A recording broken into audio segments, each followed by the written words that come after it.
Hello, everyone, and welcome to another episode of Tiff Talks Tech.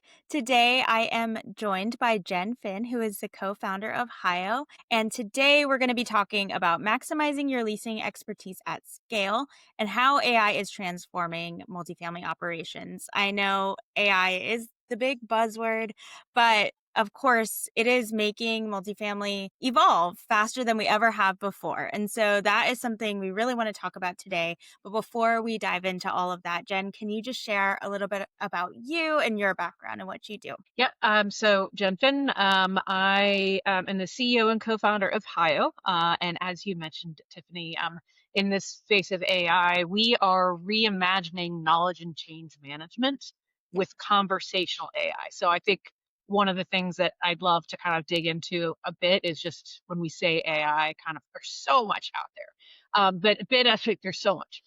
Bit of my background, though, started my career in technology, building custom software, and then landed at, after doing some consulting, I landed at Capital One. And so I was in the financial services industry for almost 20 years, and I lived through the digital disruption.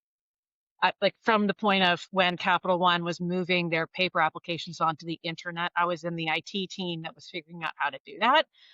So I retired from that and was like, I'm done with kind of the financial services world. But when I saw the opportunities of where the real estate industry is, I just thought like I've always loved reimagining things with emerging technologies. And so, I thought what a great way to kind of get plugged in and to help people kind of think of new ways to move through that change in this industry because it's a really exciting time. So, Yeah, it really uh, is. And you mentioned conversational AI. For people who don't know what that is, could you explain it? yeah, I use that phrase because it is about how in this world where there's more and more information out there Yeah. with fewer and fewer people, and it's really hard to get access to, this whole concept of these capabilities that are out there in natural language processing, which has been out there for a long time, but the emergence of what they call multimodal, which is everything can be turned into a conversation, everything is a language. And so it's to me, it's about how do you create new conversations with content that wasn't possible in the past. And so, very simple example for us is, and I think this is what you're going to see, and what this is what like, Chat GPTs and all these others are doing, is that you can have conversations with the data that you have out there. You can ask any question, and ChatGPT is going after 17 years of internet history, and it's going and scouring that. So it's just this new technology that allows you to access things in new ways that are for me, what I love is it embraces the complexity. And as humans, we can finally get to the other side of that and actually have some. Yeah, I love that you say that, embracing the complexity, because I mean, back in the day when AI was first kind of starting out, you could ask it one question. If you asked it two, it would get really confused. And so Mhm. that's the thing that I love to see now with the way AI is moving. We can ask it layered questions and we can get layered answers, and it's really great for that. Yeah, great. So I want to start by talking big picture. What is changing and how teams are accessing and sharing information, especially in industries that rely on structured documentation, like us in multifamily? I think when it comes to structured documentation, I think in the real estate industry, a lot of people are really just coming to terms with that. Yeah. And so I think if you go to others, again, my experience on the banking side, we spent a lot of time standardizing our procedures. But back then, you like people would be worried about the formatting, but again, I spent years as a consultant, and we would create them, and they would just get put on a shelf, right? And so I think where I've a lot of the firms that I've been talking to are realizing like, wow, we need to get our policies and procedures standardized because that's a really good thing to be doing if you want to be scaling anyway, right? It isn't just about like having that consistency with your teams, but it's just now as you have those processes, it just makes it easier for more people to know how to do their job when things are well documented. Yeah. And so like in the other industries, I think they've probably been on that journey a little bit longer, Yeah. because obviously like there's other regulated industries that are out there that have a ton of compliance and really lean on that stuff. But the reality is, what I see that's really different in real estate was in banking, we could turn everything into a standard, right? Everything could be standardized. in the built world and in this complexity of what we deal with in the built world with different states and different buildings and different communities, like that there for me, like the real power is not going to be in standardization, but you still need to capture the knowledge and you still need to have things documented, right? But no longer do you have to like standardize all that documentation. Just have people write it however they want, get it out of their heads into any kind of paper, and then this type of technology can access that and not be limited to having to read it and have like fonts and titles and things like that, right? Yeah, kind That's of like a brain dump. exactly like Yeah, literally like that's if I don't know how many people kind of play around with the tools, but I a lot of yeah, times when I'm like stuck of how to explain something, I just put it all in yeah, there and it then goes, well, Jen, what you're trying to say is this. I'm like, oh yeah, that is what I'm saying. So, but I yeah, think that again, the powers of this technology and what's different in this era versus my past life is there isn't as much of a need for that constraint, right? So people who have that knowledge in their head shouldn't be so worried about being perfect in the formatting, how to get it out there. Like it just unleashes so many more people, so much more talent from folks that in the past might have been more inhibited to kind of get their knowledge out into a piece onto a piece of paper. So. yeah, and I mean, think about how much turnover we have in our industry, especially on site, having to Mm. transfer that knowledge all the time, it can be a lot to It manage. really can. It really can. And so I think that's yeah, I think one of our other topics will be about kind of the implications of that. So yeah. Yeah, yeah, totally.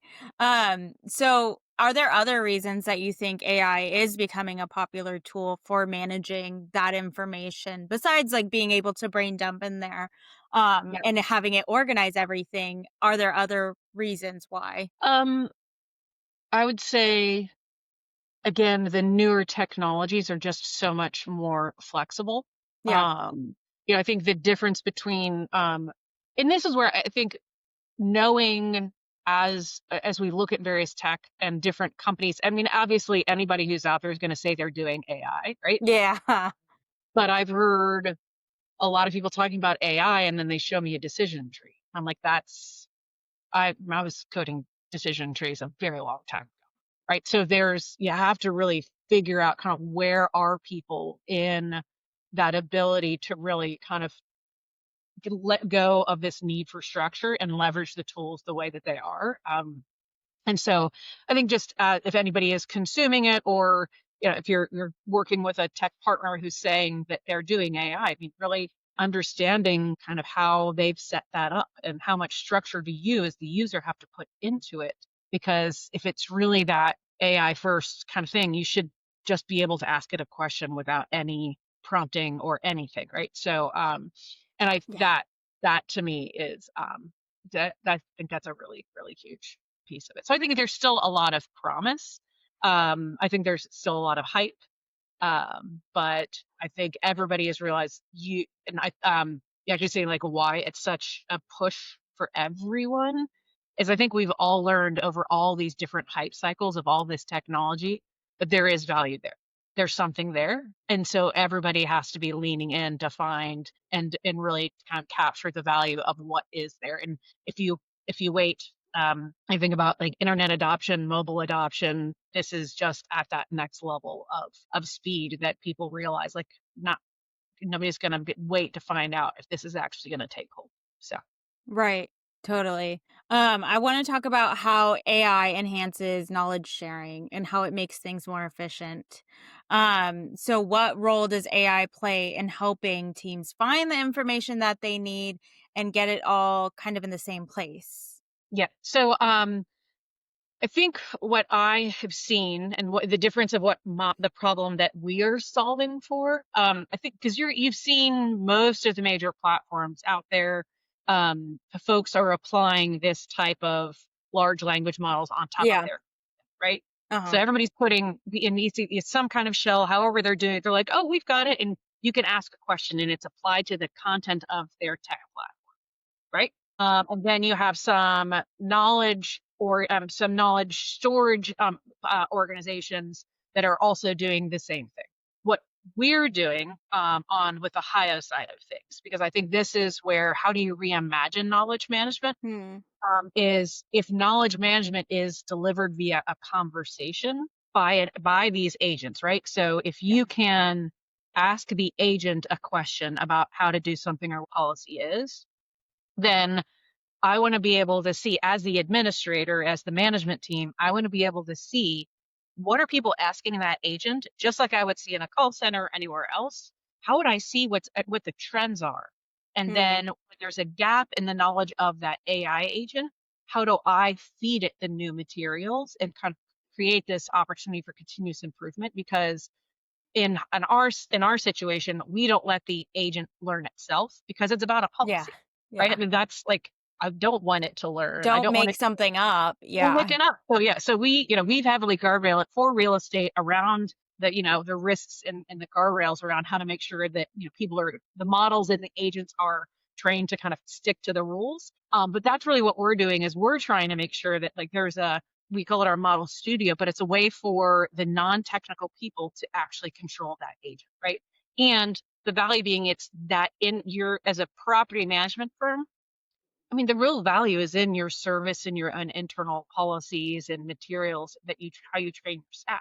So this is a place where for a property management team, you're in control of the agent. It's not an agent sitting on somebody else's platform with some of your data and some other other data. Hmm. Yeah. And so that's where for us, it's kind of that's where I feel like there is a gap of like, how do we help people that really have that expertise and want to be able to scale it and get it out to more people? How do we give them tools without having to know, should I be using Claude, uh, Llama, like any of the open AIs, how there's Yeah. all these different tools that are good for different things. And so that's where what we're doing is we do that behind the scenes so that whatever document, picture, whatever is put into and the agent is trained on, that we're bringing the best of the tools we use. So, Yeah. and I think that's where, I mean, in general, obviously it makes it a lot faster. Any of these tools are making all of our jobs a lot easier.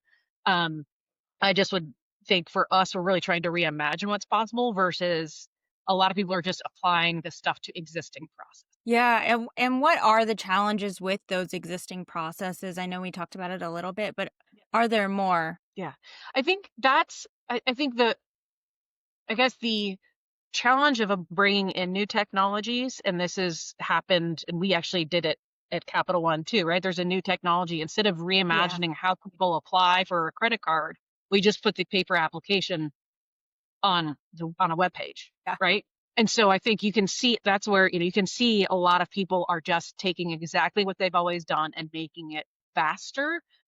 But this is where over the years, and I spend a lot of time in this space, but I've been talking to a lot of people in property management, is like the importance of process, right? And like how do you make sure you're thinking about the value that you're delivering, because then you can really use these tools to be more innovative versus just I'm not going to say that all the processes are crappy, but you're just automating. This is what I say, like you're just automating a crappy process.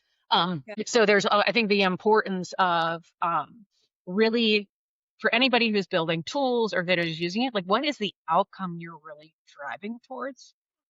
Because if not, you might just be optimizing a little step of the task and making everything else possibly more complicated and not really delivering the outcomes that what you really need to be driving. So, Yeah, definitely looking at kind of the step by step and making sure you're not overcomplicating it. I think that's so important.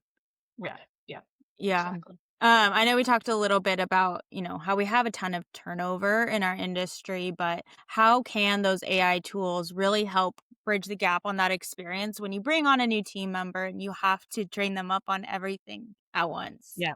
Yes, and I think this starts to go into, I think you wanted to talk a little bit about the changing of roles. Yeah. And I think this is a really good example, right? For your regionals and for your training team who are so used to,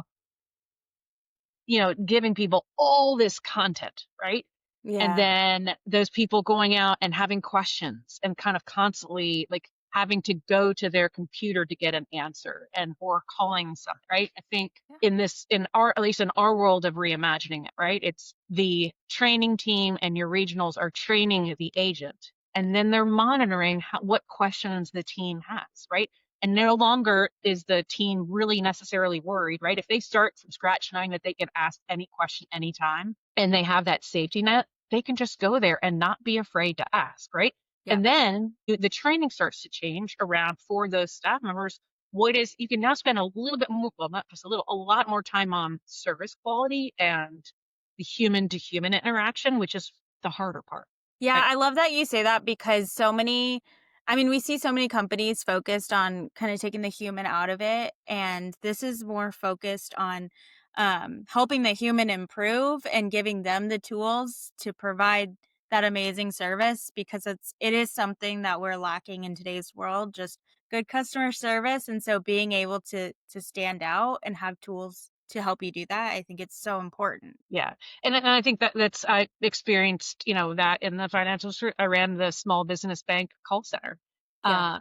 and when people wanted to talk to humans, it was their money, right? And so yeah, they wanted to talk to a human, and so I saw that on the front lines of like how is my team ready to be equipped to answer these really complex financial questions when on the person on the other side, like it's their livelihood. So I feel that's where I just see so many parallels in the importance of humans in this industry and this industry. So I think that's where I would hope that kind of it just starts to create a better way of getting people. I mean, there's a lot of things that I can't remember.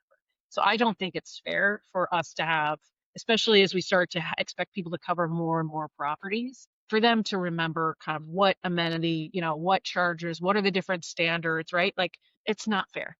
Yeah, and I And mean, so that's we're where, dealing with their money too. I mean, they're yes, paying their rent every month. well, it's somebody's home, and if Yeah. they come up and they ask a question, and I was actually had an experience where somebody was like, "Yep, I asked the on-site manager where I could park, and they, when we were doing the initial tour, and I've been parking in this one spot for like weeks, and then my car was towed, and it turns out that it wasn't where I wasn't supposed to." Mm, Now, luckily, the property management firm paid for her towing, but just that overall yeah. disruption. And if that leasing agent or that staff member could have just said, "Hold on, let me make sure I know exactly where the Yeah. is," right? Yeah. Um, that's just those little things that can make a real difference.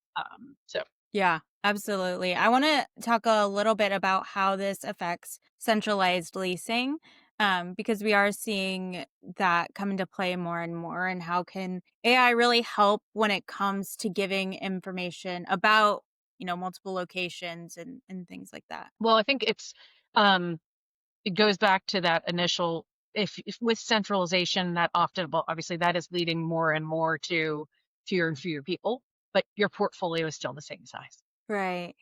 And so I really feel like having these types of tools to help those centralized teams manage a more complex set of things.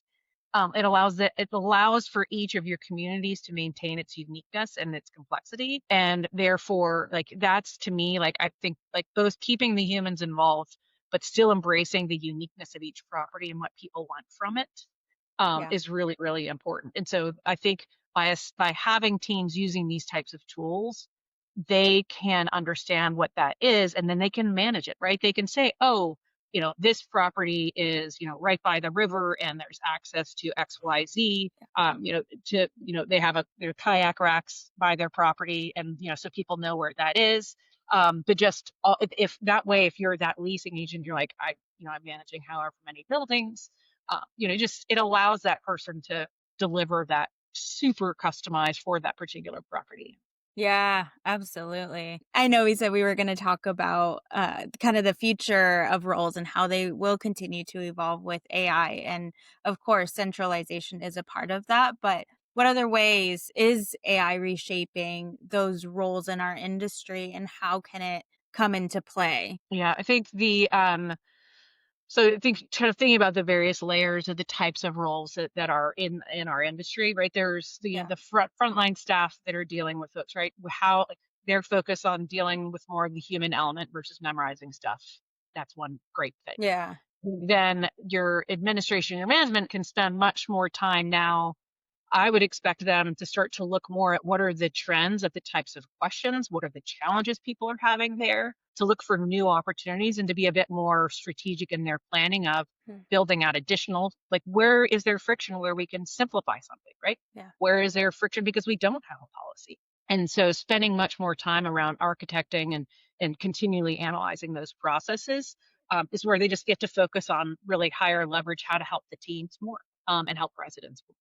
And I think beyond, um, there's just going to be a lot of other things that should, if they're applied correctly, I don't know the right word, but other types of roles will change surrounding all of us as well, right? Just certain types of activities that with the individual tools or I just think about even my own data scientists and my engineers, right? They're using these types of tools in their own day-to-day to optimize their personal delivery of their task. And so I think it's going to be a matter of what are the new tools that help individuals do their job better, and then what are the more enterprise, because what we've built is more of an enterprise system. It's not meant for kind of, if, one individual Yeah. efficiency. It's meant for team efficiency. But just how are people really thinking about that kind of both individual types of roles and what they need, and then for enterprise tools for the enterprise. So I think all leaders need to be starting to think more about reimagining things. Yeah, and as those roles shift, how do you think that the skills that are needed for these new not job descriptions, but the new way that teams are moving, what kind of skills are going to be more valuable? Mm.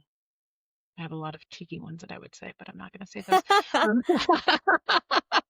Um, I think um, first and foremost, like anything and all that it is, and this has always been true before AI, like garbage in, garbage out. Like Yeah. we have, like everybody has to own the source and the ownership of their data and the validity of their data. So like if you're feeding a system or you're using a system, kind of just that, first and foremost, Yeah. just absolutely, absolutely critical. Um, and I'm trying to think. I talked a little bit about process being, understanding process because that's what, even with AI, you have to design the process and tell you what you want it to do for you. You still have to break it down into steps. It is Yeah. not like it could generate a process, but that is not necessarily a process that you want it to be executing on. And what was the other? What was just more? But what are the new skills? Yeah. So the other one that I think is risk management. Mm. Probably risk, but understanding risks and how to mitigate them and just handle them, and understanding the risks of our industry and where those risks are. Because that is absolutely critical as you rely more and more on technology to know where you want to take a risk of having something be automated, or there's a risk of not having it automated. Yeah. I think particularly for leaders, it's going to be that, but just more awareness around that, because a lot of people talk about the biases of AI, and a lot of that again just Mm. comes from what's your data source. Yeah. That is coming out. And so kind of that awareness and recognition of the risks around technology, I think are really. Yeah. That's very true. And I know in our industry there are a lot of people that have been in the industry forever, and we haven't always had these tools to help us along the way. So what does it mean to become AI literate, and how important is it for teams to really understand the way that their technology is working for them? I mean, I think that It's like I make or think break. I just there's part of it's just embracing it. I don't Yeah. know. That's a really hard question. Because I think it's because it's an industry that is so human and in the built world, particularly if we're talking about property management specifically, right? It is very human and it is very in the built Yeah. world, right? And so that and there's limitations around kind of the ways that we can really I think the adoption in some of these levels has been really hard, but I think it is absolutely critical for one of the most important things. One of the things that I've always focused on, I should say, is human-centered design. So for the people that are using the technology, like if you are an early adopter or if you're like leaning in, like you're the one that is doing the job, Yeah. right? You're the one that should absolutely know what is the outcome of what your job is and kind of what you're being asked to do. And then I would hope that leadership and people that design products are really looking towards the people that are on the ground using the product to really help make sure it's delivering on the value that it's supposed to. And if it's not, you should be speaking up because it should be making people's lives easier, not harder. Yes, exactly. Yeah. And I think it's so important to just embrace it as much as you can. I know I even think about my grandma, who is my very best friend, but she Mhm. refuses to learn how to use a computer. And she will just say, "Oh, I can't. I'm not of this time. Like, she won't even try. But I wish she would just give it a shot because a lot of people really just learn by doing. So you really have to just jump in and try to use the technology and eventually you will get it. So don't, discount yourself. Well, I think that giving everyone grace of like, this stuff has not been around that long. A lot of people like but will say to Jen, they'll be like, "Hey, Jen, I've never heard of Hio." Like, what? Like, and I was like, "I know, we're a startup. We haven't been around that long. Like, Yeah. I'm still getting the word out there." But I think that's one of the things that as both as an entrepreneur, but even in my work at Capital One, was like, you just at least got to try something, right? When you're Yeah. trying something, you're not signing up for a 10-year commitment, right? Like, you've got to test and learn. And that's definitely something that I've learned over my career. And so, like even with our company, we've tried a lot of things that haven't worked. But but in that we get the feedback and we change the product to make sure that it does deliver what we hope it can do to help teams. But yeah, I think the getting parts of groups and trying things yourself and being aware of like what is it you're afraid of. Yeah. Trying something. So recognizing that the world is changing around us, just by trying new things, you can figure out what you do like about it, and how it can make a difference. Exactly. Yeah. Mhm. There's still a lot of talk about finding that balance between that AI and the human interaction. What are those areas that we think humans are always going to be needed, and um, how can we kind of make the most of those? Mm. Um, this is where I'll say there's just different schools of thought here. Yeah. I mean, I talk to people about property management, centralization, and will we have on-site staff? Will we not have on-site staff? And I think that's partially just a strategy and it's a choice Yeah. because with the technology, you can do either. Right. And so I Yeah. think it really comes down to with anybody's particular strategy, kind of how do you align the technology to deliver on whatever that experience is that you're choosing, right? Are you Yeah. choosing to not have people or are you choosing to have people deliver service and at what level, right? So I think that's the reality and recognizing, do your residents, what do they expect in terms of a human touch? Yeah. Different demographics want different things.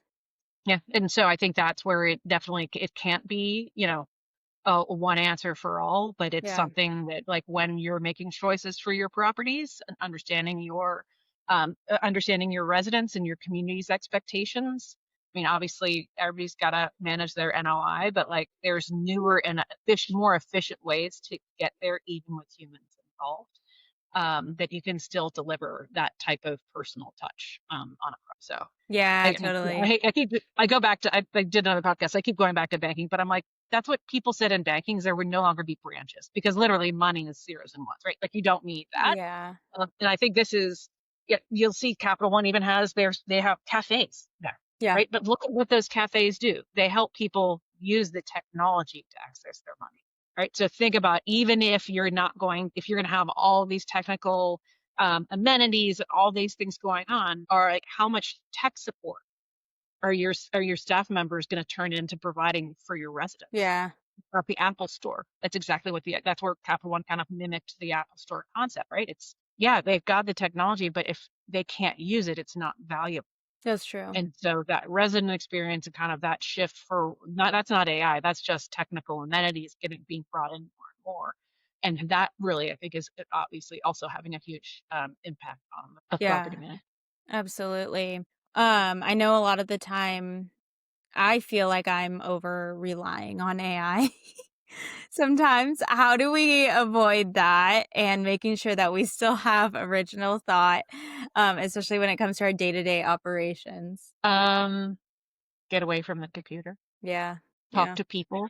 Like I think that's probably for me the when I'm stuck, I use it. Yeah.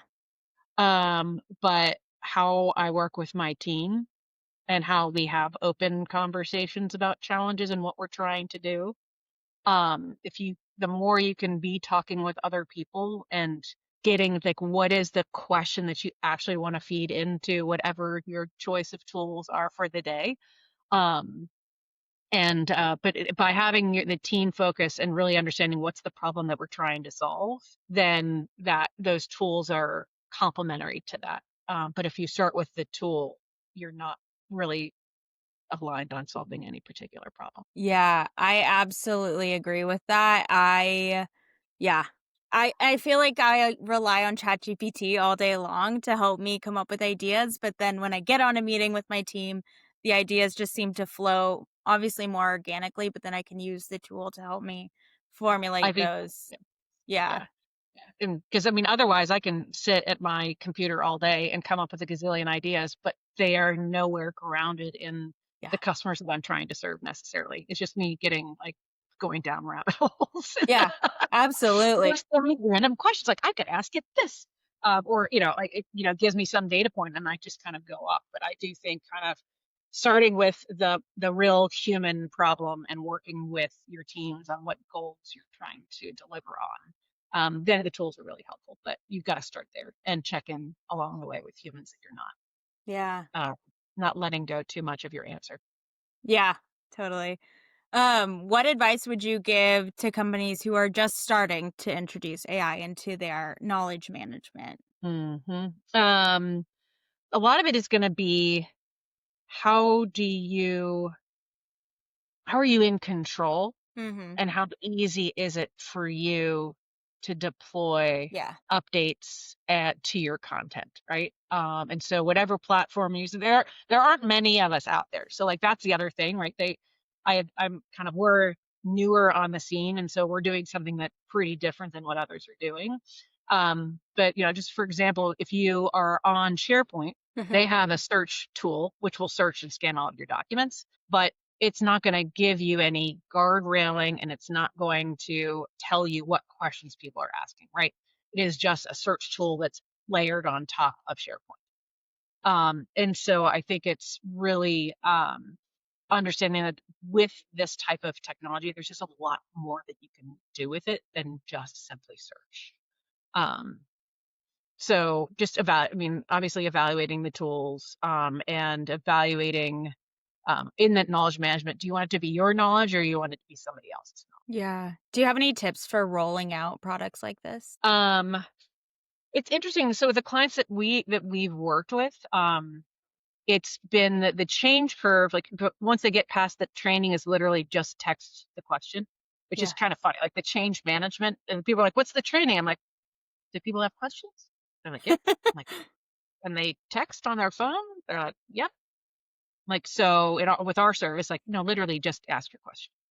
Acronyms, misspellings, it doesn't matter. So I think there's just as an element of like getting people to trust it. So the change curve Mhm. for us is how do we build, we do free trial, we get you on with all of your content so you can trust that it is actually answering things accurately. So everybody should be doing that. And that's completely should be expected. Like, do you like spend time? Do you trust it? Right. Um, and the next piece is just going to be how do you get your teams to trust it and recognize that you're going to be missing some materials. You might have some things. And so that's why this question of like, how quickly can you get things updated once you're on this platform? Because things are moving fast, especially if you've got a big portfolio and Yeah. growing buildings, you're coming up with new policies, your states are changing laws. Like there's so many things that can be happening, and so to be able to deploy that out quickly to teams so that they can accurately, like, you don't have to just, because are they really going to read the document again? Have they really read the email with the latest updates? Yeah. Um, so I think, but I think that the trust, and then just engaging the team on it, and just really getting people to trust it and see it as a resource, right? It's because hopefully it is, particularly for us, it's just on top of what already exists. We don't want it to be, we want it to be contrary to everything that's there. We don't, and just make everything easier than to access. So Yeah, absolutely. As more teams start using AI at scale, what do you think is going to be some of the long-term benefits of having this kind of tech? um, I think but depending on how the teams are using it, it's really how quickly you can be learning Yeah. and adjusting, right? So if you can see how teams are, what are the policies the new policies you've rolled out, the new tech that you've rolled out, and how is it doing, and how quickly can you adjust because you're getting feedback from teams, Yeah. right? Like that feedback loop today goes out into ether because it's going from human to human if people are asking those questions, or some ticketing system which takes forever for somebody to kind of to get things answered. And so Yeah. I feel like that's really a team's ability to roll out, learn, and adjust when they're making changes, is going to be should be radically different. Yeah, absolutely. As we wrap up, is there one takeaway that you want listeners to remember? And if there is, what would it be? Wow. I know Well, there's a lot. I would hope. I mean, so HIO, actually, that as the acronym, stands for humans in the loop, with O being the loop. Mm, So I guess for like the core of how we operate is really about, it is all about being human first yeah. and building the technology to support humans. And so I would hope that, like, people will take that away of, like, that's how we should all be thinking about it. Yeah. Because there's a lot of great things that can happen with that when we start with designing for the humans in our lives. So that would be my key takeaway. I love it. For anybody who's interested in learning more about AI driven knowledge sharing, where would you point them? Well, I would point them to our website. Yeah. It's www.heyhio.com. Like I said, kind of we've rolled out earlier this year with our first client, and now we have a few more on it. But we are excited just to show people what's possible, and to help keep teams on the same page. So happy to talk with anybody about how we can help. I love it. Before we hop off, I have a bonus question that I ask everybody on my podcast. It doesn't have to be related to this topic at all, but is there a tech tool that you are loving in your life right now? Trying to say, I would probably say, if you were talking tech tools in my life, um, I'll have to say Otter AI. Mm-hmm.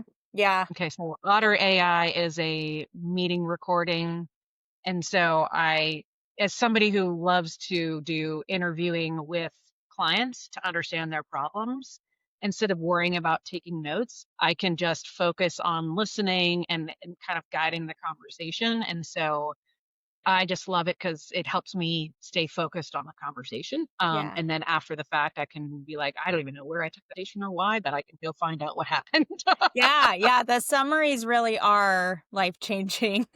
Yes, exactly. And like Yeah. action items and things like that. And in certain cases where I have really good, it's a, for me, it's like, as I get really good insights from our prospects or our current customers, to be able to then share those nuggets with my product team, if they were not on the call with me, Mm. they can also get that true empathy of like that conversation from a specific human being, is also really helpful. So, Yeah, I've even used it as a training tool for myself coming into my position that I'm yeah. in now. I started 2, 3 months ago, and as I'm trying to learn the product, I'll just pull up sales calls and listen to them because I wanna hear what are, potential clients saying and how are people seeing the product. So, Mhm. it's even a Yep. training It's well, tool. yes, yeah, it's very good. Very good. Yeah. Awesome. Well, thank you so much for joining me. This has been a great conversation. Great. Anybody wants to find out more, please head to heyhio.com. And yeah, thanks for tuning in. you so much, Tiff. That's great.